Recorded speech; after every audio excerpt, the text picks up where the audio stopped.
नमस्कार साथियों, आज की इस वीडियो में आपका बहुत बहुत स्वागत है। आज की इस वीडियो में हम बात करेंगे साइंस के इंपॉर्टेंट फॉर्मूले की बात करेंगे।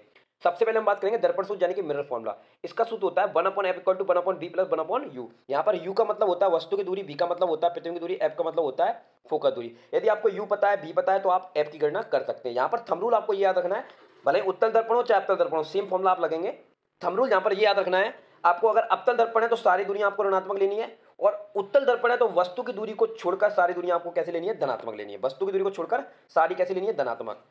ठीक है भाई। अब अगले फॉर्मूले की तरफ बढ़ेंगे, रैखिक आवर्धन। रैखिक आवर्धन का बेसिक फॉर्मूला ये लिखा हुआ है m = I/O। I का मतलब प्रतिबिंब का आकार, O का मतलब क्या होता है, वस्तु का आकार। ठीक है भाई। और इसका डायरेक्ट फॉर्मूला होता है m = -v/u। ठीक है, अगर आपको प्रतिबिंब की दूरी दी है, वस्तु की दूरी दी है तो आप m इससे निकाल सकते हो। वस्तु का आकार दिया है, वस्तु का आकार दिया, प्रतिबिंब का आकार दिया, तो m इससे आप निकाल सकते हो। ठीक है। अब यहाँ पर सबसे इंपॉर्टेंट बात यह है कि अवतल दर्पण का रैखिक आवर्धन ऋणात्मक होता है, उत्तल दर्पण का रैखिक आवर्धन धनात्मक होता है। एक बहुत इंपॉर्टेंट बात है, कहने का मतलब यह है कि जिस दर्पण में प्रतिबिंब वास्तविक बनते हैं उसके लिए ऋणात्मक होता है, जिस दर्पण में प्रतिबिंब आभासी बनते हैं उसके लिए रैखिक आवर्धन कैसा होता है, धनात्मक। अब वास्तविक प्रतिबिंब किसमें बनते हैं, अवतल दर्पण बनते हैं, इसलिए उसके लिए कैसा होता है, ये ऋणात्मक होता है। और आभासी प्रतिबिंब किसमें बनते हैं, उत्तल दर्पण बनते हैं, तो उसके लिए कैसा होता है, धनात्मक। अब रैखिक आवर्धन को निकालने की शॉर्ट ट्रिक आपको बताते हैं इस फॉर्मूले के आधार पर। अगर आपको डायरेक्ट प्रतिबिंब की दूरी दी है और वस्तु की दूरी है तो आप इस फॉर्मूले से निकाल सकते हो, और अगर आपको वस्तु की दूरी और फोकस दूरी दी है तो आप इस फॉर्मूले से रैखिक आवर्धन निकाल सकते हो। तो ये शॉर्ट ट्रिक है, चुटकियों में आंसर आएगा आपका। अब इंपॉर्टेंट बात सुन लो, अगर वस्तु का आकार प्रतिबिंब के आकार से ज्यादा है तो रैखिक आवर्धन 1 से कम होता है। यदि प्रतिबिंब का आकार वस्तु के आकार से ज्यादा है तो रैखिक आवर्धन 1 से ज्यादा होता है, और अगर प्रतिबिंब और वस्तु का आकार सेम है तो रैखिक आवर्धन 1 होता है। अगले इंपॉर्टेंट फॉर्मूले की तरफ बढ़ेंगे, पूरी वीडियो को देखना।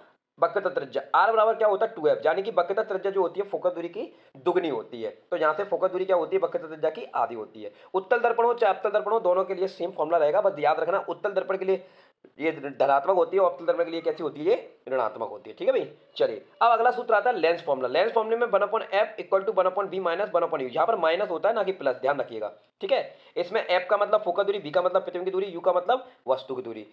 थंब रूल इसके लिए भी याद रखना, अगर आपके पास अवतल लेंस है और उत्तल है, उत्तल लेंस है तो सारी दुनिया आपकी कैसी रहेंगी, देखो उत्तल लेंस है तो उत्तल लेंस में वस्तु कहाँ रखी रहती है, यहाँ रखी रहती है, तो ये वाली दूरी कैसी हो जाएगी, आपकी ऋणात्मक हो जाएगी। और यहाँ पर प्रतिबिंब बनता है तो ये दूरी कैसी हो जाएंगी, धनात्मक हो जाएंगी। तो चिन्ह परिपाटी के नियम अगर आपने नहीं पढ़े तो अच्छे से पढ़ लेना, उस पर मैं अलग से वीडियो बनाऊंगा। ठीक है। चलिए अब इसकी बात करते हैं लेंस क्षमता।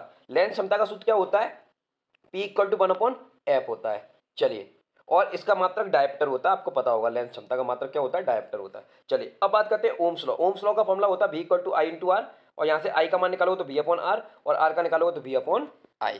तो बहुत ही इंपॉर्टेंट फॉर्मूले हैं जिनसे रिलेटिव हर शिफ्ट में क्वेश्चन आ ही रहे हैं। अब बात करते हैं अगला प्रतिरोध। प्रतिरोध का फॉर्मूला होता है ρl/A। रो का मतलब होता है प्रतिरोधकता, यानी कि विशिष्ट प्रतिरोध। ठीक है। अगर आपको L पता है, A पता है, तो आप इस फॉर्मूले से भी R निकाल सकते हैं। इसका इकाई होता है ओम। अब हम बात करें प्रतिरोधकता। विशिष्ट प्रतिरोध या प्रतिरोधकता बात एक ही होती है। यहाँ से हम A का मल्टीप्लाई कर देंगे और L को नीचे ले जाएंगे तो आपका रो निकल जाएगा, यानी कि विशिष्ट प्रतिरोध निकल जाएगा। ठीक है। जिसका सूत्र होता है RA/L। अगर आपको प्रतिरोध पता है, क्षेत्रफल पता है और L पता है तो आप विशिष्ट प्रतिरोध निकाल सकते हैं।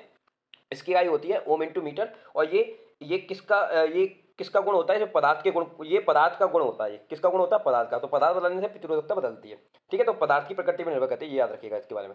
चलिए अगला फॉर्मूला है प्रतिरोधों का श्रेणी क्रम है तो प्रतिरोधों को जोड़ना है, प्रतिरोधों का समांतर क्रम है तो प्रतिरोधों को डिवाइड करना है। तो इन दो फॉर्मुलों के बेसिस पर आप वो सीरीज पैरेलल वाले क्वेश्चन हल कर सकते हो। अगला फॉर्मूला है विद्युत शक्ति।